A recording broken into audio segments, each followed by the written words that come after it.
So you may be doing all of the supposedly correct things in order to manifest the experiences that you want, and yet you may be undermining yourself through something that I think gets very little attention when it comes to, uh, say, manifesting your desired experience. And so I want to address this. Uh, it's a really big deal, and I'd be willing to bet that it is affecting pretty much everybody who is here live and who will watch the recording of this on YouTube. Certainly, if you are somebody who fits the profile of a highly sensitive person, then this definitely applies to you. And even if you don't fit that profile, it probably applies, maybe to a slightly lesser degree. And so what it is that if you are feeling insecure, if you're feeling unsafe, then you're undermining your efforts. It would be sort of like if you could work hard all week at your whatever you do for earning money, and you could maybe make $1 million, and then you go to the casino and blow it all on slot machines. It's kind of like that. And this is what most people are doing most of the time, but unaware that they're doing that. And in fact, much of the efforts that many people make in an attempt to achieve their goals or manifest what they want actually contributes to that insecurity. So it's somewhat ironic that the very things that people are doing, trying to achieve what they want, are actually working against them in many cases because it is exacerbating the fear, the anxiety, the insecurity, the sense that something's off, a sense of scarcity, poverty consciousness. All of that is contributing to this uh, energy leakage. So it becomes very problematic. And so I'm going to share with you today, we're going to examine that a little bit more in depth, and then I'll share with you some ways to remedy that. And in fact, my intention is that this time together here today can actually be a transformative experience for you. It can actually be a healing experience so that you can begin to actually transform those habits of leaking energy to anxiety, fear, insecurity, and so forth, and actually begin to retain that energy so that you can utilize it in ways that are actually aligned with what you really want. In fact, why don't we just start right now? You could notice yourself. So you just notice that you're here, wherever you are, whatever you're doing. This works regardless of where you might be and what you might be doing. So you don't have to get into a particular posture. You don't have to breathe in a particular way. It's just about noticing yourself. And if you're not sure how to do that, then there's no right way, but I can give you a suggestion that you might find useful. You could feel your feet. Just notice your feet. Notice the sensations that you associate with your feet.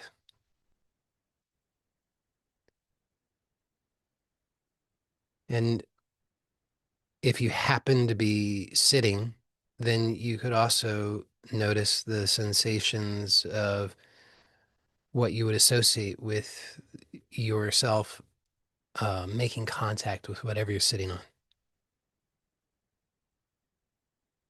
And just the simple act of becoming aware of yourself in this way starts to shift things. Now, it may not make an instantaneous total transformation if you're, just like freaked out. Then just noticing your feet or the contact of your body on the surface that's supporting you may not immediately and totally shift that into a state of calm and presence, but it's certainly a good start.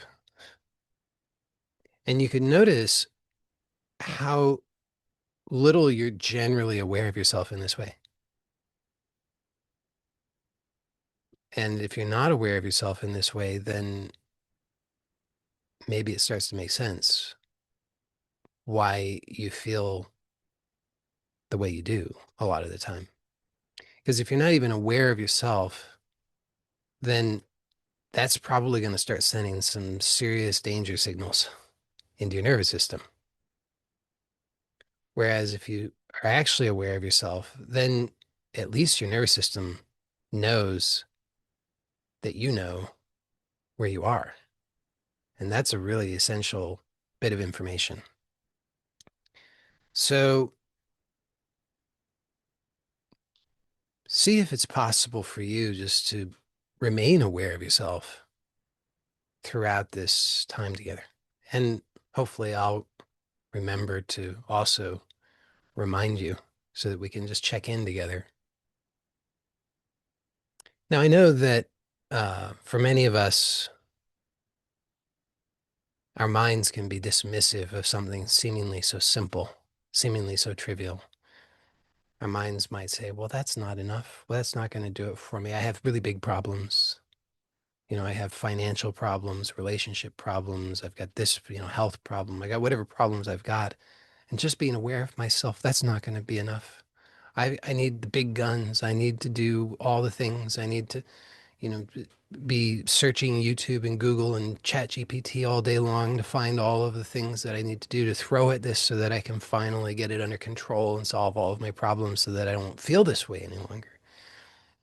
And what I'm suggesting is that that very way of thinking is what holds you back from achieving new levels of success in your life.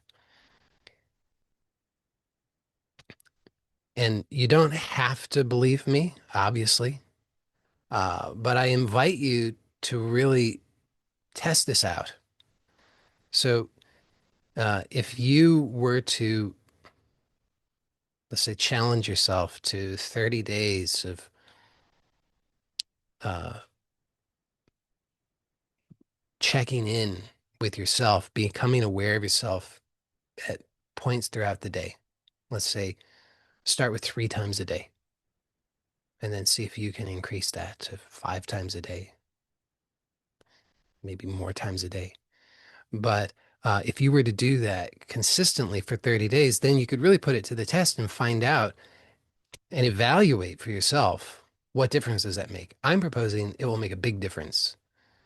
Now, if you just dismiss it out of hand, then you can feel smug about that and think that you know, but you don't really know. So let's just be honest about it. You can't know unless you actually have the experience. So you'd have to test it out sincerely in order to know. And so I'm inviting you to test it out because I really honestly believe, and I think I have good reason for this belief, that you would be very pleasantly surprised if you were to test it out, because I think you would find that it is enormously transformative. See, a lot of the time, what happens is it's sort of like a car that is burning oil, burning engine oil. I don't know if you've ever had this experience, but it's a thing that can sometimes happen in cars. They start to burn engine oil.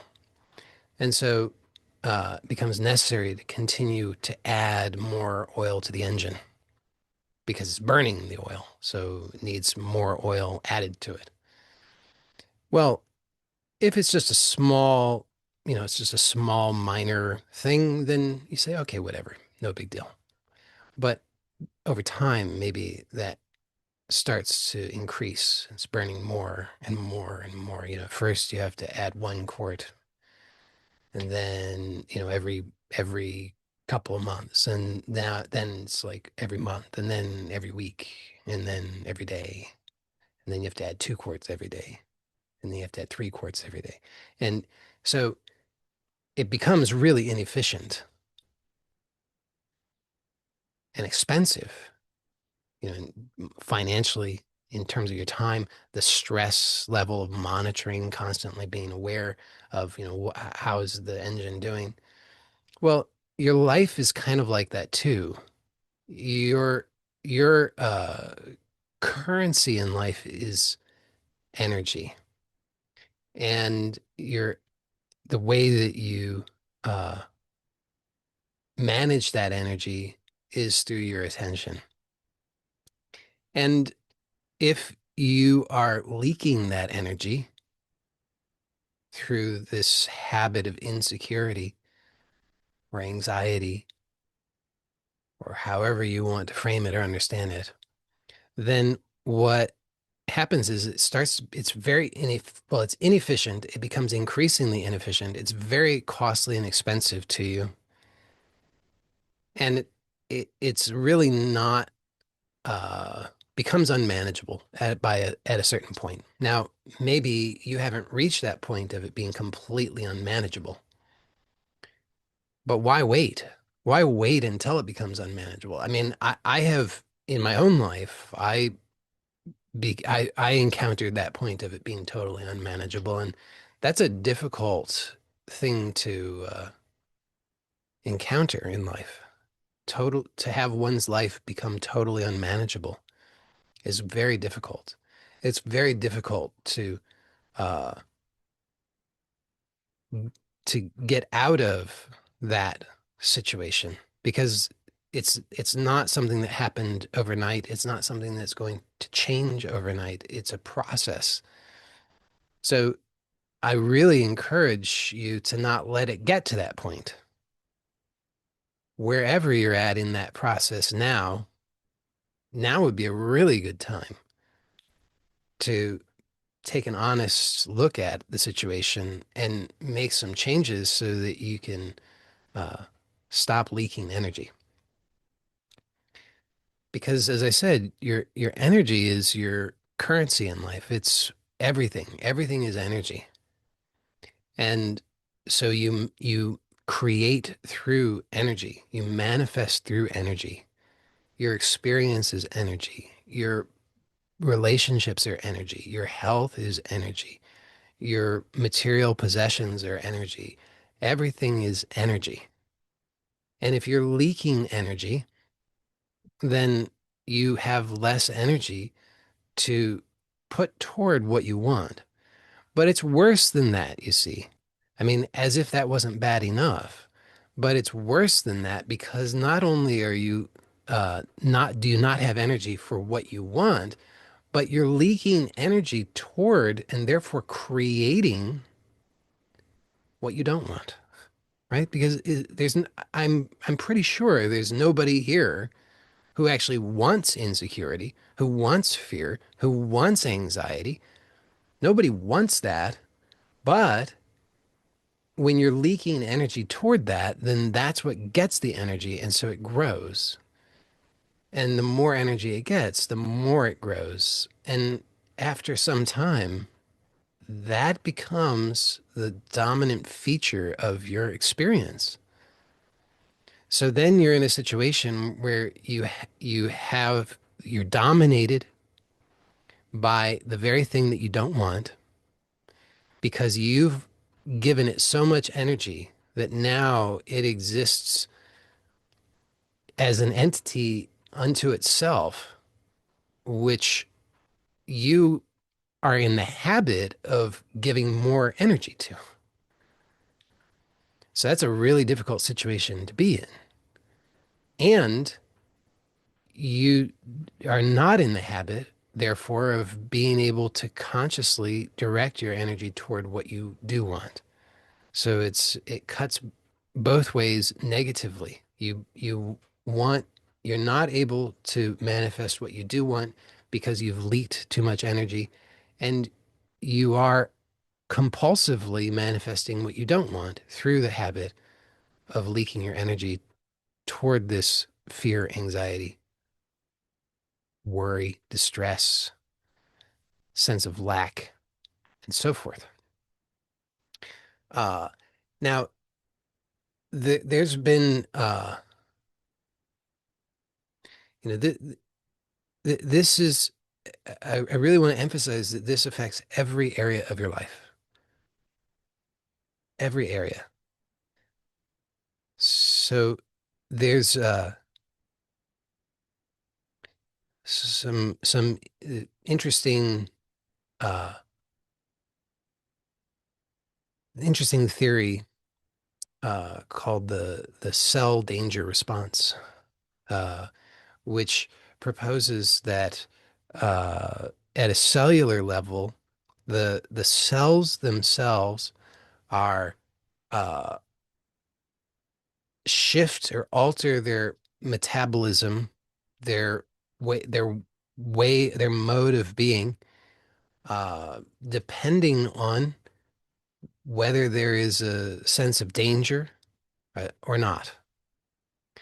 And they can actually it's you can actually get stuck in this cell danger response, which is going to inhibit optimal functioning of your organism, right? So your health will suffer as a consequence.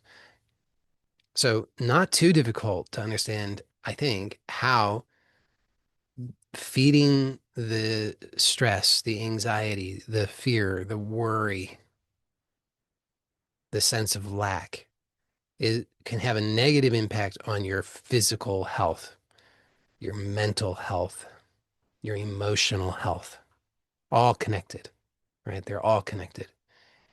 If your organism is not functioning optimally, your mental health, your emotional health, and your physical health are all going to reflect that. So your physical health, your mental health, your emotional health, all are intimately connected to the the the habit of feeding the sense of threat, danger, fear, anxiety, worry, lack, and so forth. But this also affects your relationships. It affects your relationships, obviously, because your relationships are intimately connected to your mental health, your emotional health, your physical health, and also because energetically, you're going to be, if what you are really feeding in your life is this entity of fear, then that's that's going to be reflected to you in all areas of your life, including in your relationships. It's also going to affect your material, uh, how do we say this? Your material manifestations, your finances, your home, and so forth. For all the reasons that I've already described. I mean, if your energy is going toward being afraid, lack, and so forth, then you're not giving that energy, that time to manifesting what you do want materially. So it's just an energy uh, equation. I mean, you get what out what you put in. If you only put in X amount of energy, you're only going to get out X amount of energy. So if you are giving most of your energy to feeding fear, then you don't have much energy to give to what you do want. So you're not going to receive much in that regard. So this is affecting all areas of your life. Now, some of you will say, "Oh no, I'm not afraid. I don't have this problem. I don't have anxiety. I'm not a nervous Nelly. I don't worry. I'm not one of those, I'm not like a hypochondriac or a person who's afraid of economic collapse or World War III or any of these things. I'm not one of those, conspiracy theorists, nut jobs or anything. So, uh, so this doesn't have anything to do with me." Well, just check it out. Just notice, uh, just today, just take an inventory today. At any point today, did you have any thoughts about not having something that you perceived that you needed? Did you have any fearful thoughts about uh, failing at something and that resulting in you not having what you want or need? Do you ever have any uh, concerns that other people will leave you, abandon you, misunderstand you, treat you badly, stop caring about you, or anything of that sort? Do you have any concerns about your present or future health, state of health? I'd say most people do. Most people would have to, if they were really honest, they'd have to say yes to some of these things because it's kind of normal. And so it's largely invisible because it's normal, but it's not ideal because, like I said, it's resulting in you compulsively giving your energy to what you don't want and not having that energy to put toward what you do want. And it uh, alters the functioning of your nervous system in such a way that you you it makes it more difficult to perceive the options that are available to you. You start to think in black and white thinking. You think, I only have this option or that option. And when you're thinking in that way, then you can know that that is distorted thinking. That is the kind of thinking that arises out of a stressed state. Because when you're stressed, when your nervous system has shifted to a stressed state, then you don't perceive your nervous system has adapted in those in the, to under those circumstances that it's not useful to you to consider all of your options. If you're being chased by a predator, then apparently, from an evolutionary perspective, what has worked best is not, gee, let me consider all of my options, but instead just narrow it down and do something. The problem is multifold.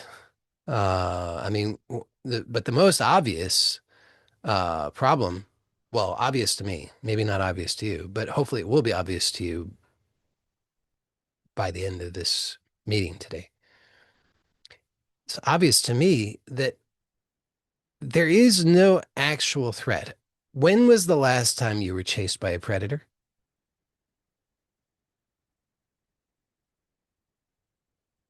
but you live your life as though you were being chased by a predator most of the time. That might seem extreme, like an extreme claim, but I think that if you really honestly check this out, you will find that it's true. You might be shocked that there is a whole other way of living and experiencing life that is available that you have not been accessing. And when you do begin to access that other way, I think that you'll be very pleasantly surprised because you'll find that you're much more empowered. Because again, back to uh, what I use several metaphors. I described this metaphor. It's like as if you work hard all week and you earn $1 million and then you go to the casino and you blow it all on the slot machine. Wouldn't it be nice not to be in that situation where, by the end of the weekend you're like, oh, gee whiz, I've got nothing. Wouldn't it be nice instead to actually be intimately connected to abundance, to know that abundance, to rest in that abundance? And that's actually possible for you. It's possible because that's really actually our natural state. It's just that we're so habituated to leaking our energy at such a rate that we find ourselves feeling genuinely depleted. So it's possible with some actually quite simple changes to really shift that. Now, I say simple changes because they are simple, but that doesn't necessarily mean that you will experience that total shift in a very immediate way, or that it will necessarily be entirely easy. Now, that's an important distinction to make because if you have the wrong expectation, then you'll probably abandon this approach prematurely and then you won't benefit from it. So uh, consider that you've been trained by society to be in a chronically stressed state. Now, I don't know why that is. I don't know why society does that. I don't know if that's purely out of ignorance or if it's malice or a little bit of both. Certainly, it does make people, it puts people into a state in which they are uh, more likely to buy. So there's that, right? So, but I don't know if that's intentional or not. But it certainly does seem to be the case that society trains us, teaches us, and normalizes being in a chronically stressed state. And so you've been groomed for this since the beginning, more or less. I mean, think about it. You have to get to school on time. You got to have your homework done. And if you don't,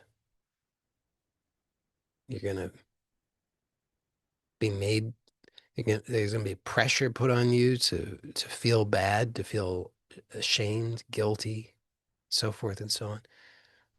A lot of pressure from parents, teachers, religious leaders, and so forth that trains us to be in this stress state. It's popular culture 101. It's what TV shows us. It's what our parents showed us. It's what we saw modeled for us. We didn't know any other way. So we've got a long-standing habit of this normalized chronic stress, which results in us leaking our energy, which makes us uh, it creates all these negative downstream effects for us. So if you have the expectation, oh, I'll feel my feet, I'll feel my, I'll feel the contact of my body with the chair or whatever I'm sitting on once or for 5 minutes or for 1 week, and then that's gonna totally change that for me forever. That might be the wrong expectation. So I just want to be clear about that so that you don't get the wrong expectation. But even if you had to consciously persist in making this change every day of your life for the rest of your life, it would be worth it. So think about that. Because a lot of the time people, they have this idea, oh, I just want to get it done. I want to be able to coast in life. When am I going to be able to coast? I don't want to have to be aware of myself. I don't want to have to be conscious. I don't want to have to do anything. I don't want to have to, make any effort whatsoever. And then they get upset about this idea that maybe there's a possibility that if they want a change, a positive change in their life, there's a possibility that it might require conscious attention and effort on their part, maybe for the rest of their life. And people will get upset about that and they'll throw a tantrum and say, well, I won't do it. If it's going to be like that, I won't do it. Okay, it's your choice, but just think about it for a moment. You do have a choice. I'm not saying that it has to be that way. I'm just saying it might be that way. And even if it was, it would be worth it. It would be worth it needing to make a conscious effort to be aware of yourself so that you don't needlessly suffer.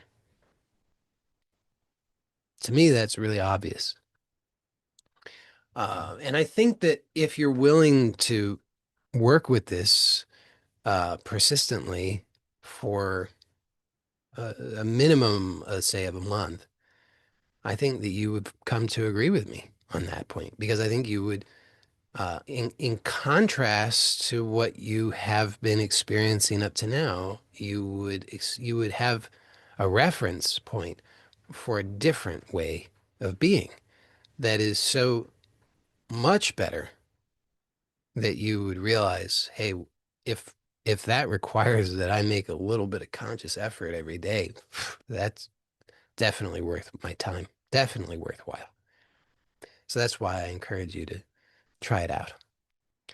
Now, again, what is it that you might be trying out? Well, let's explore that again together for a moment. So you could just notice that you're here. You can notice it's helpful to look around, like actually take a moment and look around. How often do you actually do that? Not that often. Isn't that shocking? You know, you could look at your own hand. Just take a moment and look at your own hand. Just notice what you can notice about your hand. And by notice, I don't mean think about it. I don't mean analyze. I don't mean judge, but I mean just notice. Just be curious. It's not about drawing a conclusion. It's about really genuinely just being curious. Like, wow, look at that. Look at that. Look at all the lines. Look at how, you could move your hand. You could like move the fingers. Just notice, wow, this is really interesting. You really are present to it. It's really interesting. How does that happen? There's an intention, and then the fingers move. And you just be really curious about it. Now, you might encounter in this some resistance. I'm not saying you will. I mean, maybe it'd be nice if you didn't. Maybe you immediately just kind of like in love with it. You're like, wow, this is amazing. I'm present. I'm alive. This is really interesting. And you could maybe start to feel something relaxing within you. You start to actually feel something shifting and opening within you. That could happen, but it's also possible there could be this resistance. And so I just want to address that because uh, if you do encounter resistance, I think it's important to know what are some ways that you could work with that. So, what do I mean by resistance? Well, maybe you notice some impatience, frustration, urgency. Maybe there's a part of you that just says, oh, I don't have time for this. This is silly. This is nonsense. I got big problems I got to solve. I can't be looking at my hand. People are going to think I'm crazy. So it could show up as a lot of different things. It could be a sensation, a feeling. And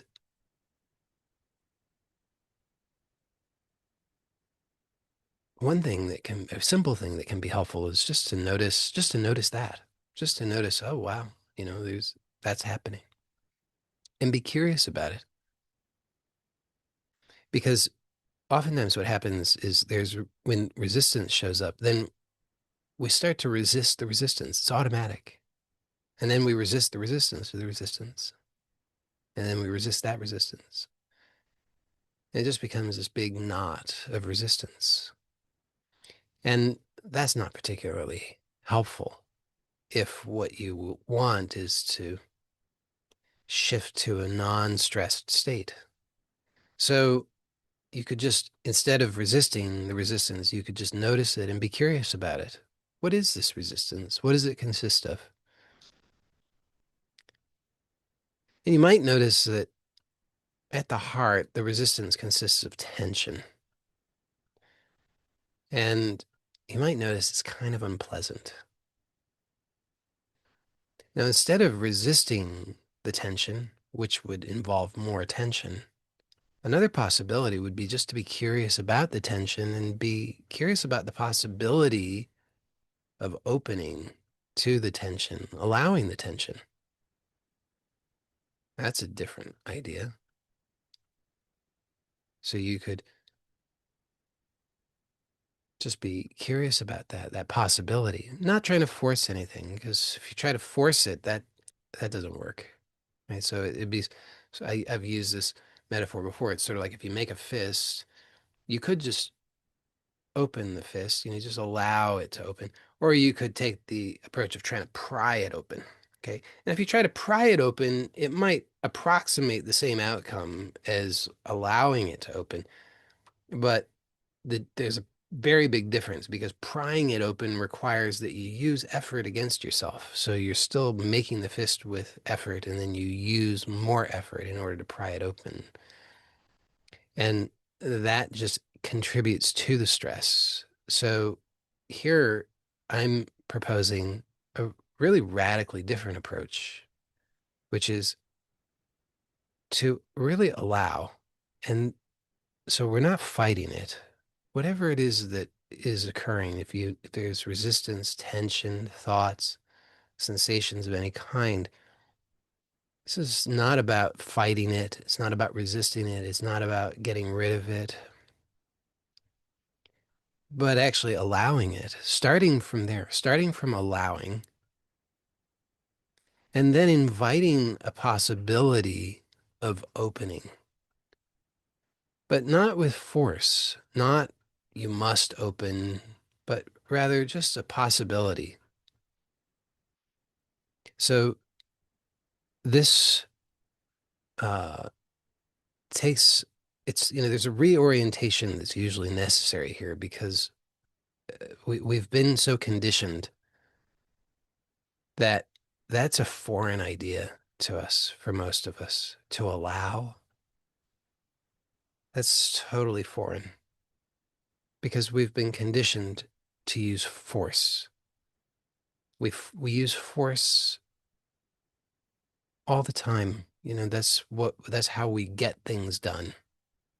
Say, well, I don't feel like it, but I'll do it anyway. How do you do that? Through force.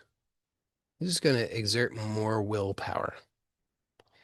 And that approach, unfortunately, uh, seems to work. I mean, it produces outcomes, but at a cost. And that's why I say it's unfortunate that it works until it doesn't, because your ex exertion of willpower and force is it's a limited resource, or it's a slowly renewing resource. And so it's too easy to deplete it. And when you get to that point where you've depleted that, then you're burnt out and you can't do anything anymore in that way. And if that's the only way you know to do things, boy, are you in trouble.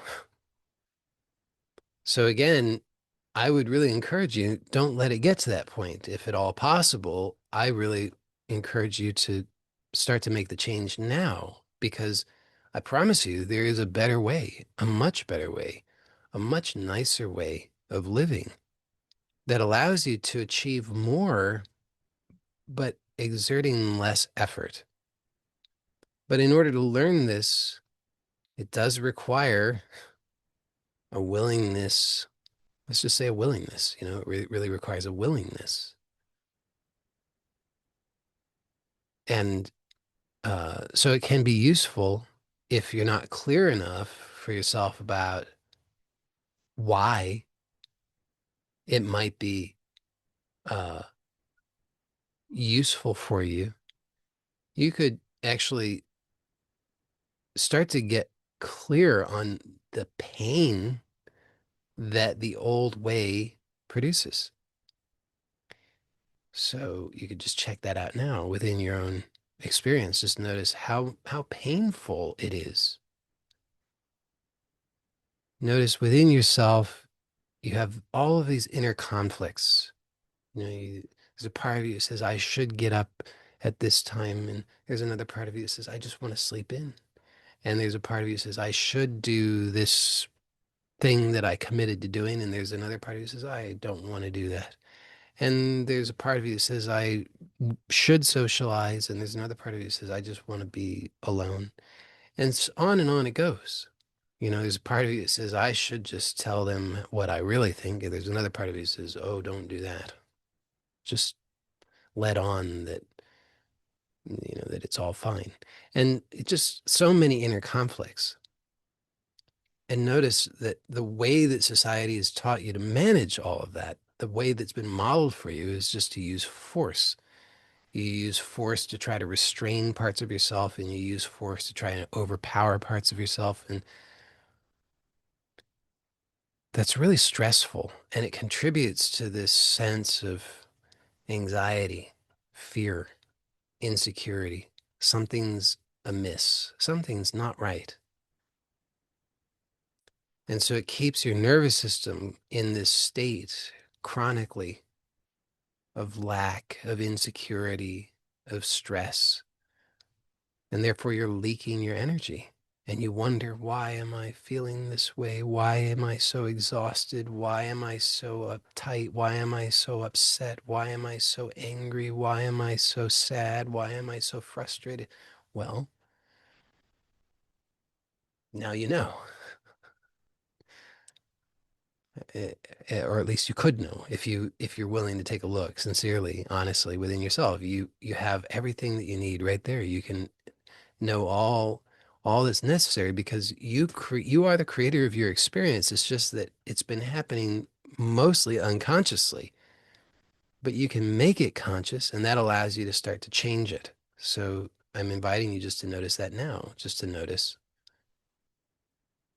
the pain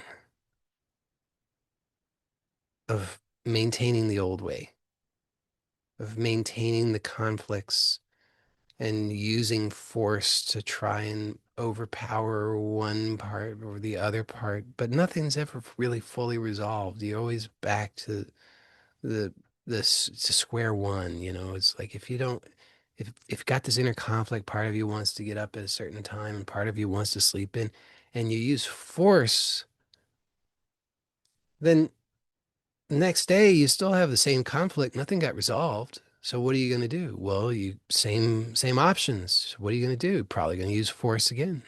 And then you use force again the next day, and then you'll use force again the next day, and then the next day, and the next day, until one day you're like, what happened? I can't seem to force myself any longer. What's wrong with me? I guess I've just gone lazy. Then you beat yourself up about it. Oh, I'm a lazy, good for nothing human being. So I'm proposing notice the pain of that. And and even though society didn't show you that there's another way, I'm telling you there is another way, a much better way. You don't have to do it that way any longer. Wouldn't that be nice?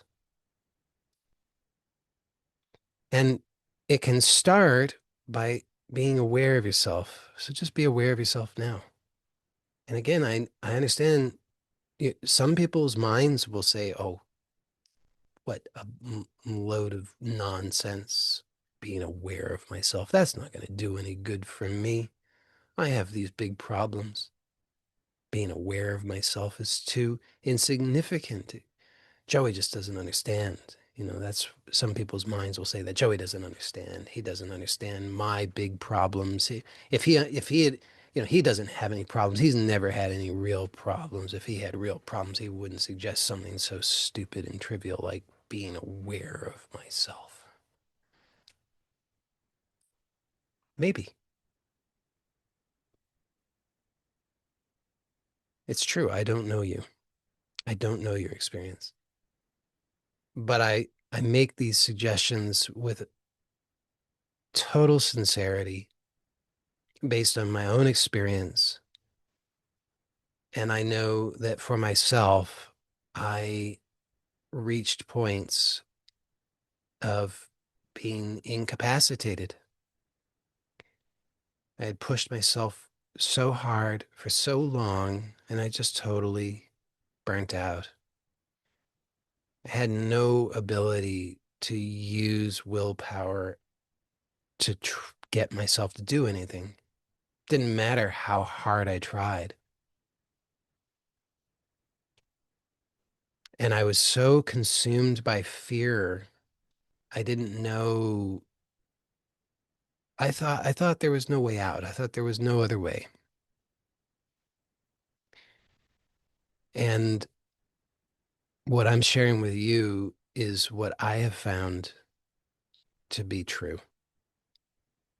So if you are willing to explore it with an open mind, I really honestly, sincerely believe that you will also find, quite possibly to your very pleasant surprise, that this is what you've been looking for. So you could just be aware of yourself. And if you don't know how to be aware of yourself, well, isn't that interesting? So that could be something to be curious about. How is it I don't know how to be aware of myself? Something so fundamental, don't you think? Don't you think it's pretty fundamental to be aware of yourself? And yet, if you find yourself thinking, gee whiz, I don't know how to be aware of myself, well, that tells you something. Again, if you don't know how to be aware of yourself, or if you're not choosing to be aware of yourself, that's going to be signaling danger to your nervous system. And then is it any wonder why you would be feeling insecure and leaking energy? So even if you say, well, I don't know how to be aware of myself, then at least you know, or could know, that it's probably a pretty important thing to become aware of. And again, you could start just by noticing your feet, your hands, your face. You could become aware of your breathing. Now, if the other things weren't triggering, then the suggestion to be aware of your breathing is probably triggering for some people, right? Some people will say, oh my goodness, they'll roll their eyes. Not this nonsense. Being aware of my breathing. What good is that going to do me? And you might be surprised. if you're willing to if you're willing to sincerely explore it. Now, you could just start now. I mean, just notice your breathing. So you could be aware of your feet, your hands, contact of your body with whatever you're sitting on. You could notice, look around, notice whatever you can see. Not analyzing it or judging it, but just taking it in. Just like really just take it in. Notice the color, shape.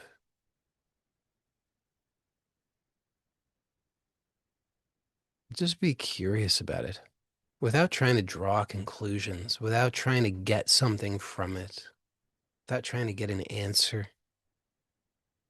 Is it's not about that. It's about actually being present because when you're choosing to be present, you're signaling to your nervous system, I'm safe. Oh, well, now here's an interesting point. Sometimes our minds are so wrapped up and going a million miles an hour and just insisting it's not safe, it's not safe, it's not safe. I've got all the problems, the money problems, the relationship problems, the health problems, the this problems, the that problem. I got to solve all the problems. I got to think about it nonstop. And so here's something that you can ask yourself that is very simple. It can be quite helpful. Some of you will recognize this because this is part of the ask framework that I have shared, that many of you have gone through the workshop that I have for the ask framework. And it's just this question: is there any obvious, real danger right now? Not theoretical, not something that might happen, not something that might be happening, but that I can't actually notice, but any actual, obvious, real danger right now. I give my standard example would be if you're standing in the middle of the road and there's a bus barreling down on you, then you can say, well, that's a real danger. Well, in the extraordinarily small chance that your answer to that question is yes, then just take the appropriate action, right? I mean, if you're standing in the middle of the road and there's a bus barreling down, get out of the road. But the in practice, if you're really understanding this properly, then the answer is no. My mind is insisting there must be something, but I can't see anything, right? There's no actual danger that I can see. Well, therefore, you can't act on it. You see, you can't act on theoretical danger. You can think about it from now until the cows come home, but you can't do anything about it other than just stress yourself out. So we look around and notice, is there any actual danger right now that is a real, genuine danger? There's not. So therefore, I give myself permission just as an experiment to put my attention on something else. So it's just an experiment. Because I cannot perceive any actual danger right now, I'm going to try it out as an experiment just to find out what happens if I put my attention on something else. So I'm giving myself that permission. So that can be a useful step for some people sometimes. Just to be clear with yourself that, hey, my mind is insisting there must be danger. And I've been really kind of wrapped up in this stress, hyper vigilant, looking for the danger somewhere, and certain that it must be there, but actually I can't find it right now. So just for this moment, as an experiment, I'm choosing to give my attention to something else. How long are you going to do that? I don't know. It's up to you. 30 seconds, 1 minute, 2 minutes, 5 minutes. It's up to you, but just give yourself that permission. And then, so as I said, you could look around and just notice, take in, look at your hand, move in a way mindfully, just be aware of that experience of moving and be aware of your breathing and allow the breathing to be pleasurable. So what happens is that our breathing is we are unconsciously utilizing our breathing in order to create a state. So we get this idea, oh, there must be danger. We unconsciously are using our breathing to produce the state that matches our expectation. There must be danger. So unconsciously, the breathing is being used to create a state that matches that. And then that confirms and it becomes this vicious cycle. Oh, yeah, I'm feeling it now. Boy, oh boy, there must be some real danger because I'm feeling it. And then you're looking even more, where is it? It's got to be my finances. It's got to be that relationship. It's got to be what that person said. It's got to be the government. It's got to be this thing, that thing, whatever. And then round and round it goes, vicious cycle. Then the breathing is unconsciously utilized to prop that up more and more. We feel it, we think about it, we feel it, we think about it. But you can choose to be aware of your breath and to allow the breath to be pleasurable. So you're not trying to breathe in a particular way, but allowing the breath to be pleasurable. Notice how there's unnecessary tension that you've been in the habit of holding that you could choose to just soften. So you don't have to try to get rid of anything. If the tension wants to hang around, it's fine. It's welcome to hang around, but you could just soften the response to it. So instead of tensing in reaction to the tension, you could soften that. So that then there's more space allowing for whatever's here, and that allows for whatever it is to also soften. So you might find that things just soften more and more as you're aware of the breathing, allowing it to be pleasurable.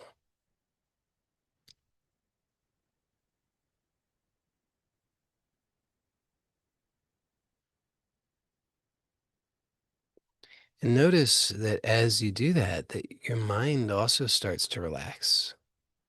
It's an interesting thing. A lot of the time we think our mind and our body and our intention, it's all somehow separate.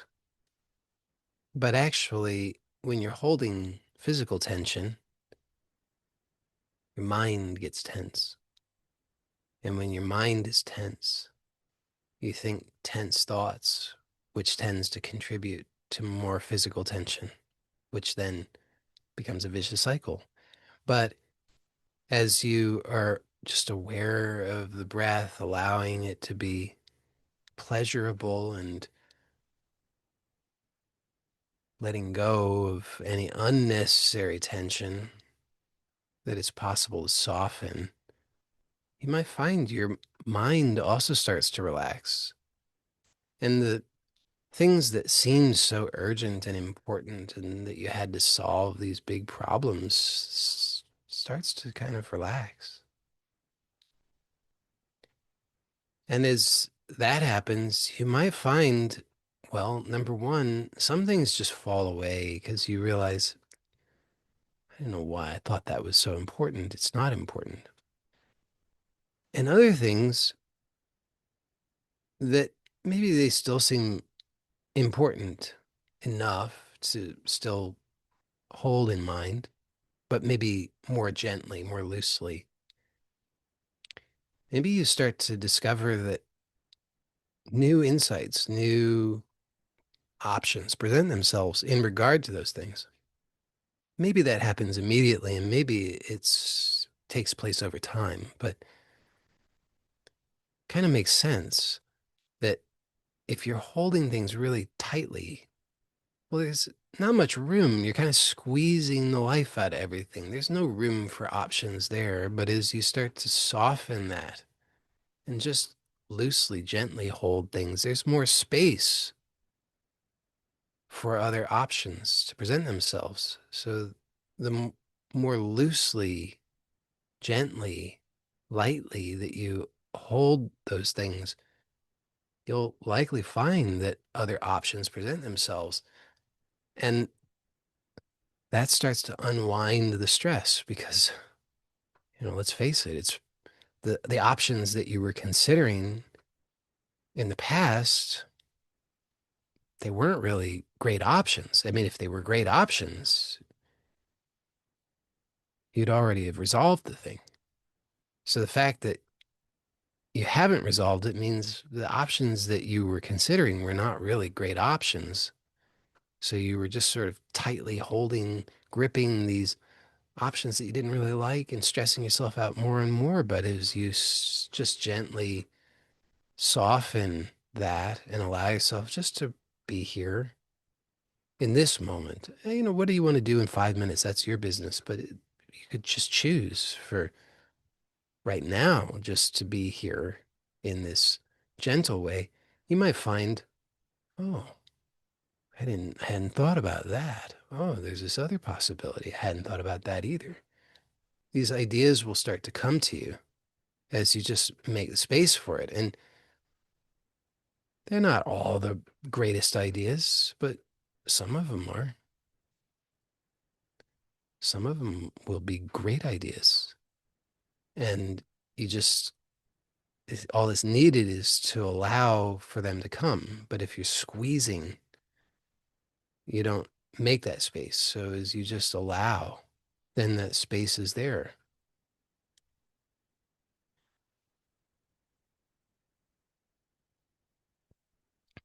Now, can you see how this could help you to manifest more of what you want in life?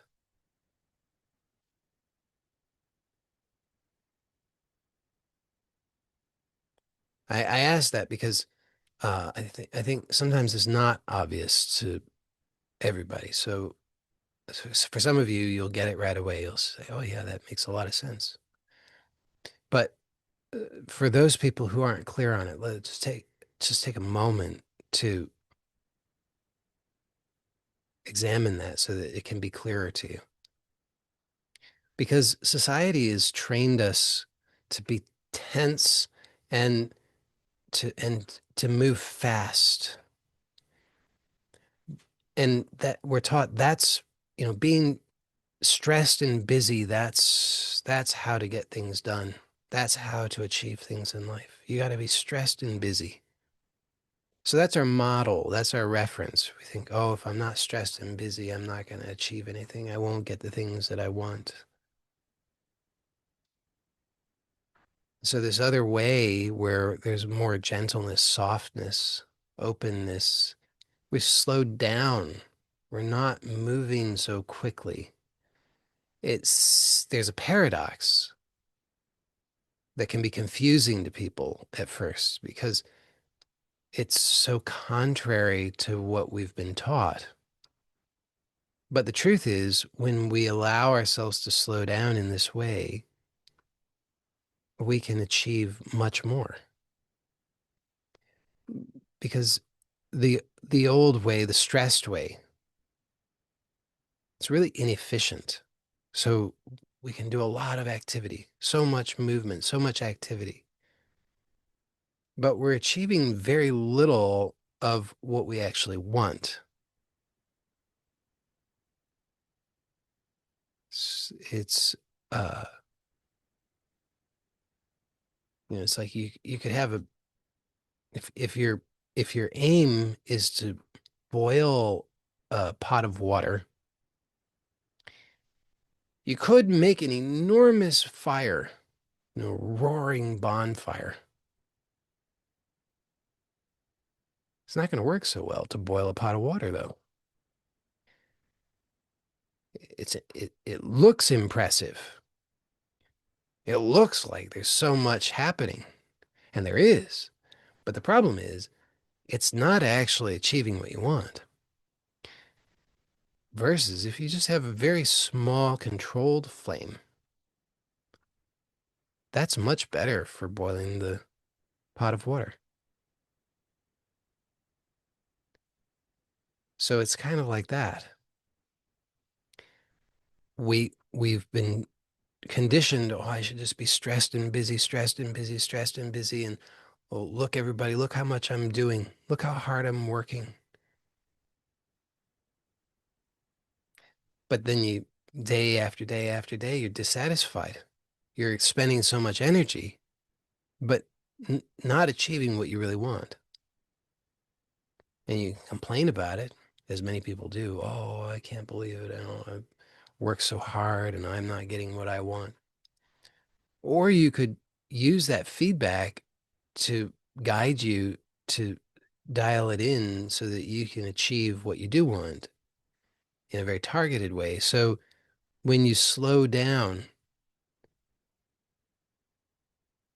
and you're doing less, but it's more targeted with more clarity,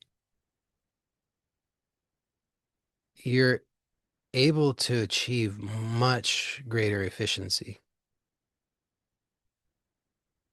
So you're leaking less energy, retaining more energy, achieving more. But it's a very different feel to it. So it takes some adaptation because a lot of the time we're accustomed to gauging our success by not our success exactly, but our sense of progress by the feeling that we have. And we're accustomed, habituated to the feeling of stressed and busy. So when we shift to this slower pace, more present, more at ease, it's a different feeling. Doesn't have that feeling of stressed and busy that we associate with getting stuff done. And we might think, oh, I'm not getting things done because I don't feel the same way that I used to feel. So it takes some self-honesty. You could just tell the truth about it. I wasn't getting that much done. I was just busy and stressed.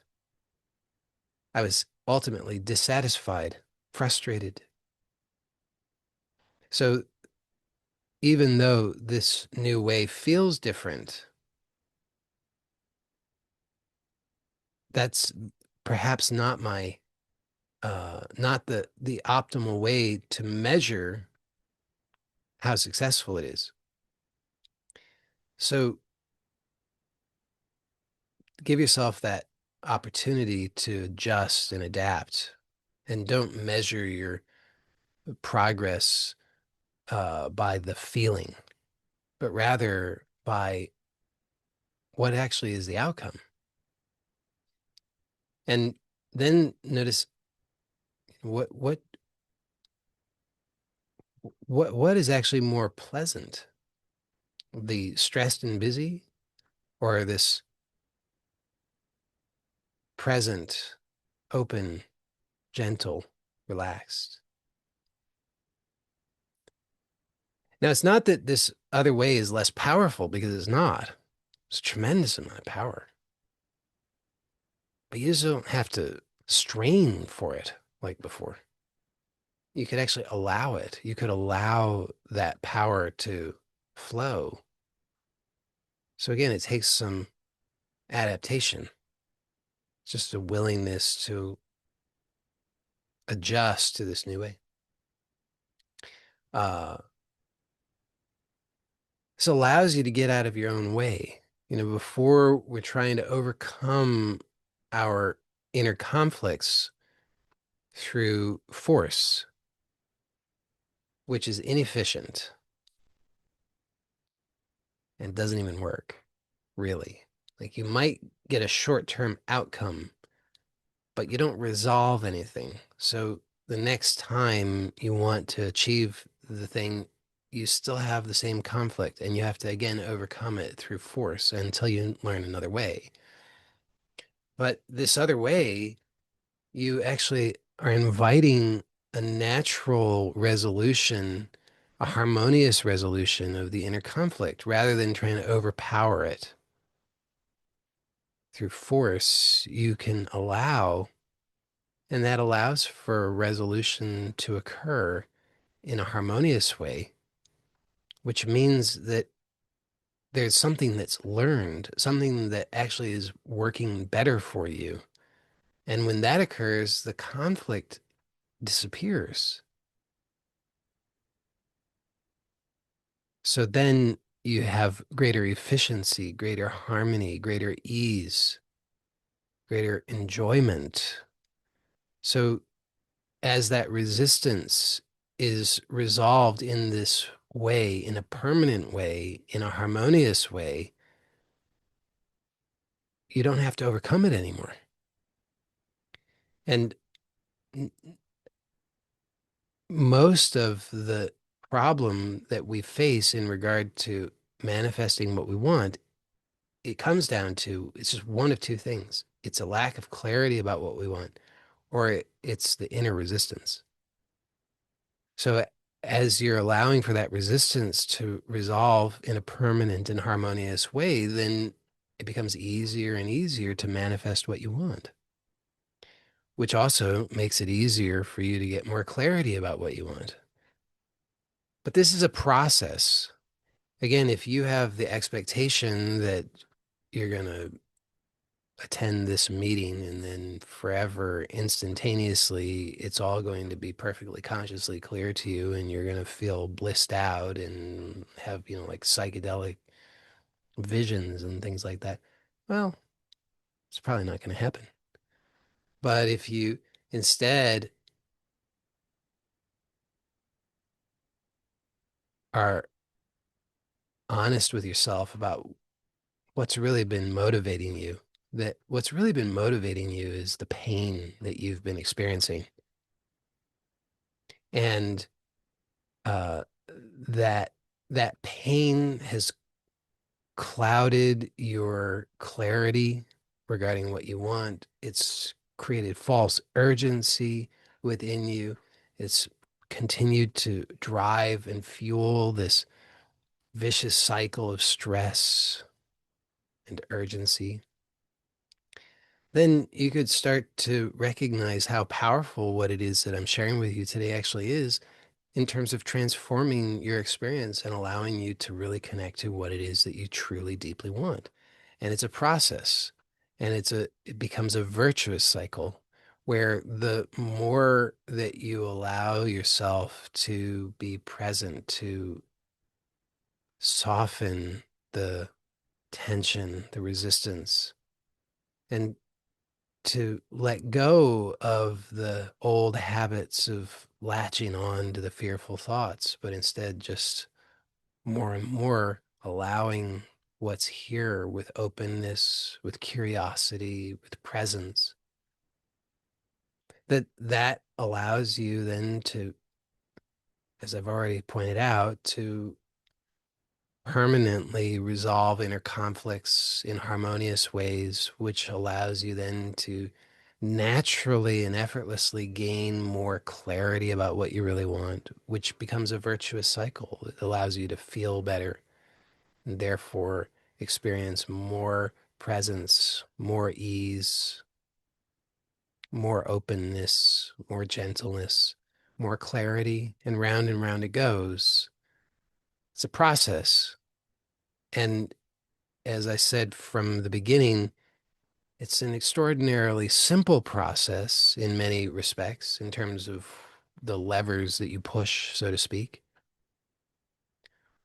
but it's not necessarily easy or uh, fast. It could be, but it's not necessarily or even likely to be so. It's something that requires a commitment on your part. If you were to try it once and then abandon it, then you'd probably get very little benefit from it. But if you were to commit to it, ideally, from now on, if you really got on board and you said, you know what, I get it, I'm going to do this, I'm going to follow through on this for the rest of your life, then you would just continue to benefit from it. But I understand not everybody is going to get it right away. Uh, it might take some practice or working with it in order for it to start to really click for you. So, at the very least, I encourage you to work with this for a minimum of a month. And what might that look like? Well, like I said from the beginning, you could start just 3 times a day, just to uh, notice yourself. Whatever's going on, you could just take a moment, 10 seconds, 30 seconds, a minute. It's up to you. But just take a moment to actually pause and notice yourself. And you can use any of the methods or suggestions that I've offered or anything else that works for you. But that includes being aware of noticing your feet, your hands, the contact of your body with whatever's supporting you, your face. If you find it helpful, you could touch your parts of your body, and you could like gently rub the palms of your hands together, or you just gently stroke your face. It's a lot of uh,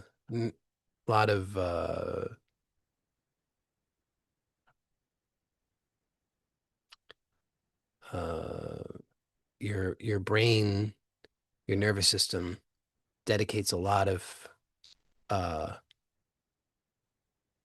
gives a lot of importance to your face and your hands. So if you so just gently rubbing your hands or stroking your face can be very helpful, very powerful. Um, Being aware of your breath, noticing just taking in what's happening around you, making use of that question is, if necessary, if you find it helpful, is there any actual danger that is obvious that I can see right now? And if not, let me give myself permission just to shift my attention to something else, to shift my attention to my breathing,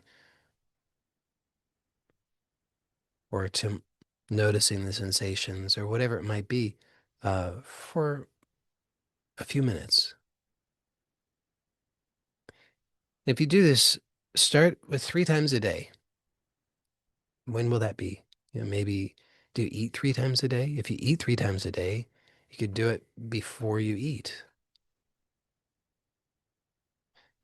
Might be really helpful in many respects. It could be like a double benefit, because if you offer yourself that before you eat, that will really help to put you into a better state for eating. But maybe you don't like that idea, so you could choose something different. It could be first thing you do when you wake up before you get out of bed, last thing you do before you get in bed at night, and one other time in the day, you know. But choose some 3 times when you'll do this each day. And then imagine yourself, visualize yourself actually doing that, following through on that every day for 30 days. Can you imagine that? If not, then adjust. What's necessary? What do you need to adjust so that you could really imagine yourself following through on it. Because if you can't imagine yourself following through on it, guess what? You're not going to. So adjust whatever needs to be adjusted so you can at least imagine it. And remember, it doesn't need to be, you don't need to take 5 minutes, 10 minutes, 15 minutes, 30 minutes. You just take however much time you're willing to take that will be sustainable for you because it will be beneficial to you. And then you can grow it, but start with 3 times a day. And and the and it's not to get a particular outcome. It's it's for its own sake. And incidental to that, there will be many outcomes. But if your focus is on, okay, I need to get an outcome, then it won't work as well versus if you just are doing it for its own sake. So I'm just choosing to do this for its own sake, whatever the outcome, whatever shifts in state I experience or don't experience, that's fine and incidental, but I'm choosing to do this just for its own sake. And if you do that, I really honestly believe that you will find that life changing. And then I would hope and encourage you to continue to explore that. I think that you will find this tremendously empowering. I think that you will find that it is restorative. Uh, it it will be, it will give you more clarity, as I've already said, about what you want. It will also give you so much clarity about how it is that you do what you already do and how you could change that in ways that would be more aligned with what you want. Because a lot of, I often say, and I think I said earlier today, we create our experience. It's just that most of what we create is unconscious. So if there are things that you don't like, then becoming aware of how you do that is really powerful because it then allows you to choose differently. So if there are ways that you are relating to others that are resulting in experiences that you don't like, but you're not aware of that, then it's hard to change. But when you are aware of yourself, this allows you to start to become more aware of how you are relating. And that will allow you then to start to make changes consciously. And this applies to everything, not just relationships. It applies to your financial choices, your work choices, your health choices, everything that how you're creating your experience can start to become conscious for you, uh, bit by bit. It's not like a switch will flip and suddenly you'll be, like reading the Matrix, but bit by bit, it will start to reveal itself to you and it will allow you to make those gentle changes, gentle shifts in the way that you think, the way that you perceive, the options that you notice, how you speak, how you how you uh, behave. All of these things will naturally start to become available to you as you're cultivating that self-awareness.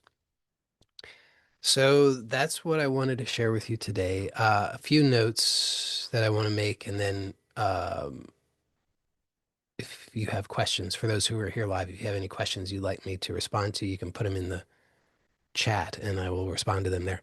So one thing is, many of you, I think, those of you who are here live, you probably mostly know about the self-awareness course that I have offered for free. If you don't know about it, now you know about it. And um, I'm going to, for those who watch this on YouTube or anybody who doesn't yet know about it, I'll tell you how you can get it in just a moment. But I also want to mention that if you already have access to it, I'm going to be adding uh, a bonus workshop to that, which is the Ask Framework workshop. So I haven't added it yet, but I'll be adding it there. So if you already have access to it, you'll find um, that that's been added. I think I'm going to get to that later today. So you'll find that that will be added. So when you access that again, you'll be able to find that Ask Framework workshop there as a bonus that's going to be included. And for those who don't yet have access to that course, you can get access to it for free. It's at my website at joeylott.com/SA. So the letter S for self, the letter A for awareness. And I'll provide that link in the description on YouTube for anybody who watches this on YouTube who wants to get access to it. And so that includes a guided audio for breath awareness, which I think my intention is that that will be very, very helpful for you. And there is a downloadable, printable workbook that will help you to work with breath awareness for a challenge of 30 days. And then I'm going to add this Ask Framework workshop as a bonus to that.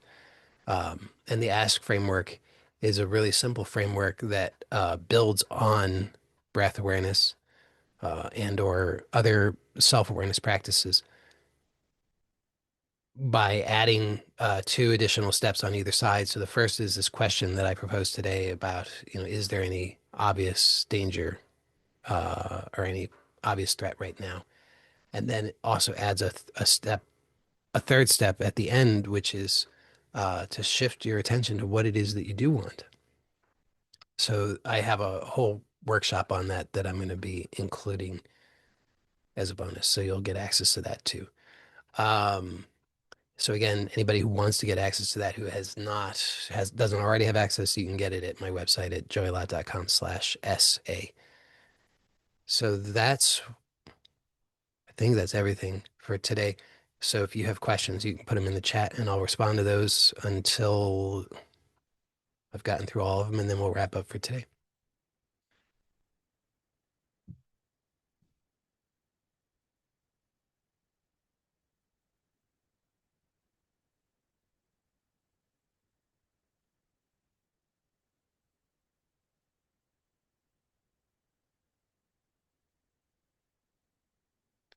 Um, okay, so somebody says, I've been busy with shadow integration the last days, and sometimes great integration happens, and then I get into emergency mode. I must fix everything now, and I go unconscious to that. How do I prevent this?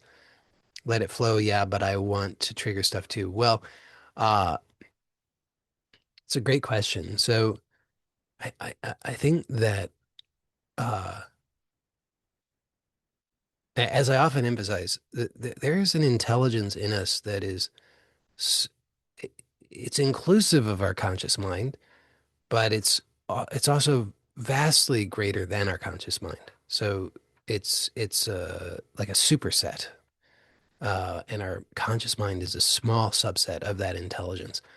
But and if you think about it, that intelligence is doing everything. It's doing everything, which is so sophisticated and complex. I can't even begin to touch on all the things that it does, but I mean, it's like it beats your heart, and it is what is breathing you at all levels, because the breathing is not just the mechanical respiration, inhalation, exhalation. It's happening at all levels. It's happening at the cellular level. It's happening so many levels. So this intelligence is doing that. And because even if you were to consciously control your breath and, inhale, exhale, that would not be sufficient I mean, that would do you no good if this intelligence was not doing the breathing at all the other levels. I mean, just taking in air into your lungs is is just the smallest fraction of the totality of the breathing that's actually happening, because that air has to then be received into your body, into the blood, and then into the cells. and the cells have to, and into the mitochondria and so forth. And uh, so this intelligence is doing all of that. It's digesting your food. It's moving your lymph. It's doing all of the thing. It's everything inside you and outside of you. So at a micro level, at a macro level, it's running the entire cosmos. And so we on a conscious level, we can do certain things to help ourselves. But then we need to get out of our own way and allow for that to, like, we need to hand that over to this intelligence and let that intelligence complete that and do with that what is necessary in order to get the total outcome that we want. So you have a desire and intention that you want to integrate something that you feel that you had previously had a bad relationship with. You'd been trying to get rid of it or push it away or destroy it or ignore it or something like that. So you have this intention to integrate that, and you use some process with that intention. But that's just the tip of the iceberg. That's like with the breathing. You do this small part, but you can't do all of it, not consciously. So you have to be willing to hand that over to this greater intelligence. But this is where many people make the mistake. They say, "Oh, no, no, I have to do more. I have to try harder. I haven't gotten, I don't have the just right feeling. Therefore, I have to double down and do more." And not necessarily so. How about instead, that's a reminder, turn it over to this intelligence. Say thank you. Say, I've done what I know to do. Thank you. I hand this over to you.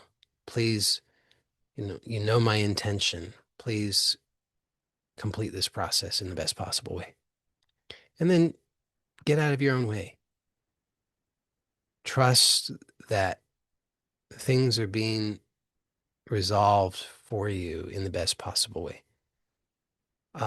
Give it at least a day or two and see what happens.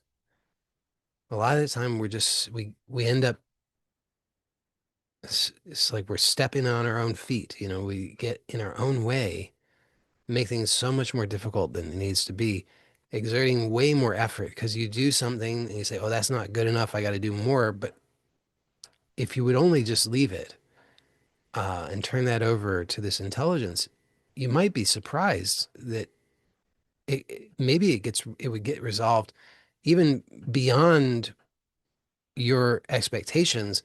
But instead, if you're insisting I've got to do more, things, you might be holding things up. You might be getting in your own way. You might be causing more problems. So I would recommend start there and then evaluate, give it at least a day. And then maybe you'll find, oh, wow, it's been resolved. Or maybe you say, oh, there's still something there. Okay, great. So then you have the processes that are available to you. You go through one of those, but then turn that over. Uh, Doing too much is is a common mistake.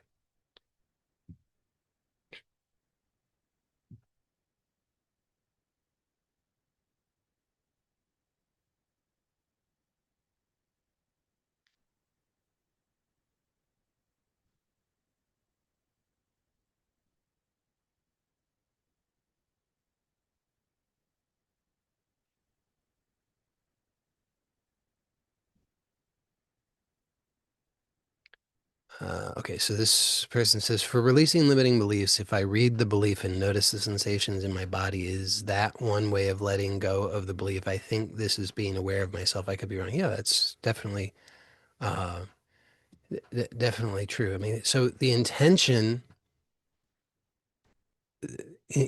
is extraordinarily powerful. Uh, intention and attention go together. You can't really have one without the other. So when you have when you really understand that principle, uh, you don't even have to understand it that well. But when you become uh, the more, let's just put it this way, the more you understand that principle, the more you work with that principle, the more you'll recognize that that's kind of all you need. Everything else is sort of icing on the cake. So if you have the intention, I I want to release this belief, then uh, that intention and you sustaining your attention on that in a very light and gentle way is sufficient to have that outcome. Then, as I said, everything else is icing on the cake. So yes, of course, if you when you have when you say the belief out loud or you think the belief and you notice the sensation, then that sensation is uh, is revealing to you how and where you are holding that belief, and uh, and then just directing your intention and attention in that way. So here is where the belief is held. I want to release this belief is sufficient to allow for that to be released. So of course, if you want to use other, uh, additional methods, you're welcome to do so. I find that oftentimes for most people, until they really are familiar with uh, the underlying process of releasing the belief, using other methods in addition can be supportive. It's sort of like training wheels can be helpful for learning to ride a bicycle, but eventually when you know how to ride the bicycle, you don't need the training wheels. So the techniques can be supportive initially for releasing beliefs. Once you know how to release the belief without, you don't really need the techniques so much at that point. Um, so the way you're doing it is perfectly good. And if you're getting good results with that, then that's a great indication that that's working well for you. If you're not totally satisfied with that and you want to use some additional technique in order to support that process for yourself, then you could use a technique, and I can suggest some to you if you want me to make a suggestion, but you'd have to ask me.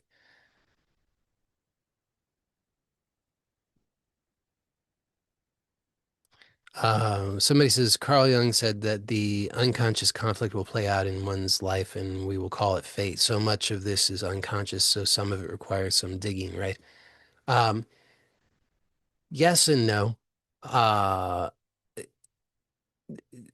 the so making something conscious, generally speaking, is the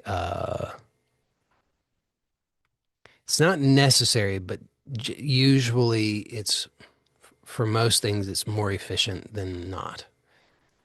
So well, I don't know if that's entirely true, but that seems to be the case. I reserve the right to change my opinion on that, but seems to be the case from how I see it now that most of the time making something that's unconscious conscious is if most efficient way of changing or releasing it. Not always the case, but often is the case. So yes, making it conscious can be useful. Digging, I'm not sure about that. So I think the way I would approach it would be not that you have to do it this way, but I would think of it as there's an intelligence within that has access to everything and knows everything. And if you set the intention, if you request of that intelligence and you're persistent with that request and that intention, then it will uh, it will do that for you. So you could experiment with um, any intention that you want. One that comes to mind would be you could set the intention of my my intention is to resolve this conflict, and I would like to resolve this conflict in the most efficient way possible. If that involves making something conscious, then I my intention is that that is made conscious to me. And if it is more efficient that it is not made conscious, then uh, it need not be made conscious in that case. So just work with that intention, and if it is most efficient that it's made conscious, it will be made conscious. Will it be made conscious today? I don't know. Maybe tomorrow. I don't know.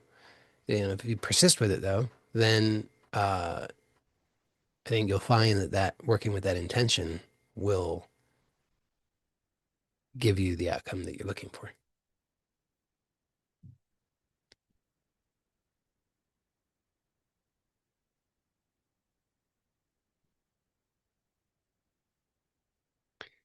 Somebody says, does this apply to physical pain too? Please. Yes. Yes, it does. Um, so physical pain is a output of the nervous system. It's an important point to understand if you want to have a useful understanding of pain, of physical pain. Uh, because I think a lot of the time we're accustomed to thinking of pain as an input. So we think of, oh, there's something that is causing this pain. That's some objective cause, like I got a scrape on my knee. The scrape on my knee is causing this pain, but that's not exactly accurate. There are things that there's information that your nervous system uses to determine whether an output of pain would be appropriate and useful. So it can certainly use certain things uh, to determine that would be a useful and appropriate reason to produce pain, but the the pain is an output of your nervous system. So your nervous system gathers information and then decides what to do with that. And if it decides that producing pain would be appropriate, it will produce pain. But the pain is an output, not an input. Uh, and this is why, for example, uh, hypnosis can be used to stop pain because it's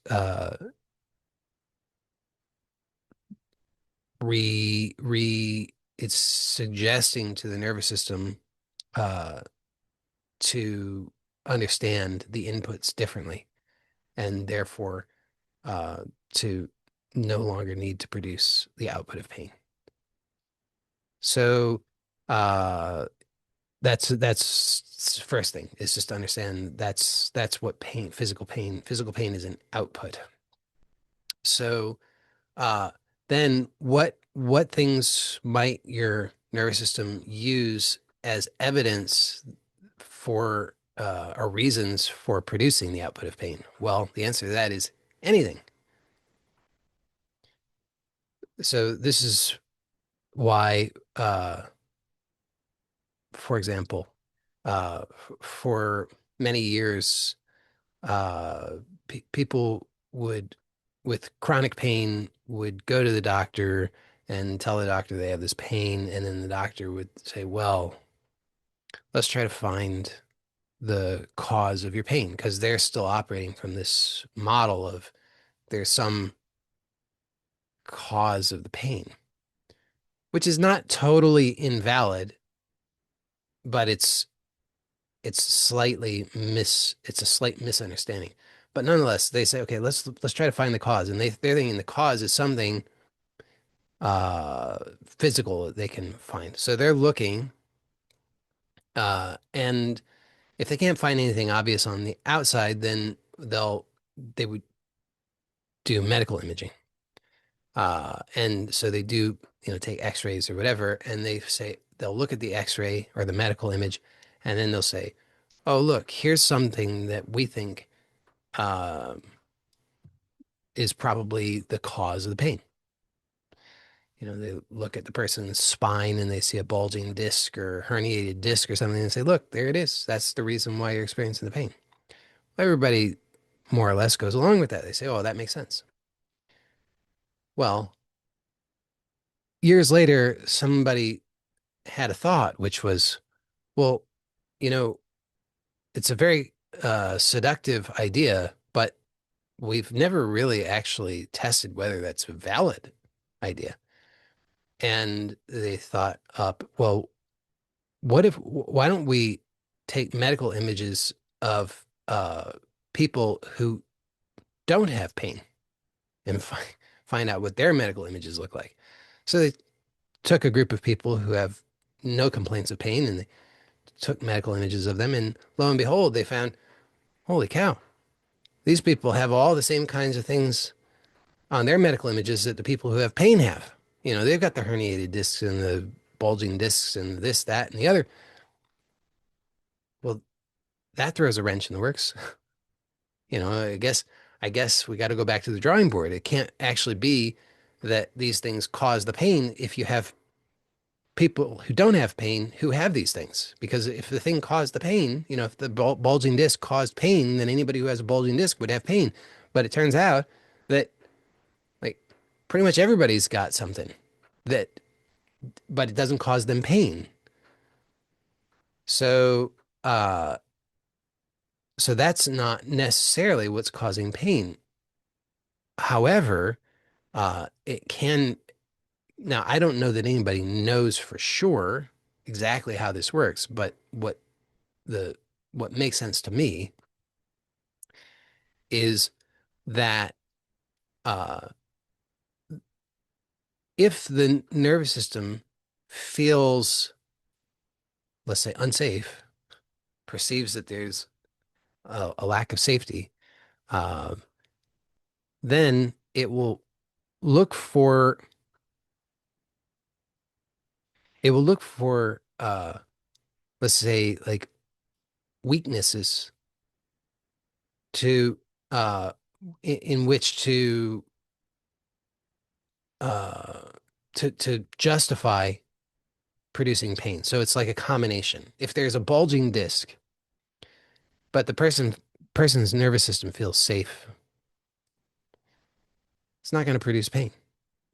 But if the person's nervous system feels unsafe and there's a bulging disc, the nervous system is like, oh, look, this combination justifies pain. So it produces pain. So that's the long answer. Short answer is yes.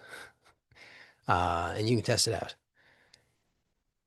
Let me say also that numerous people have found that uh, certain emotions, are often perceived as threats.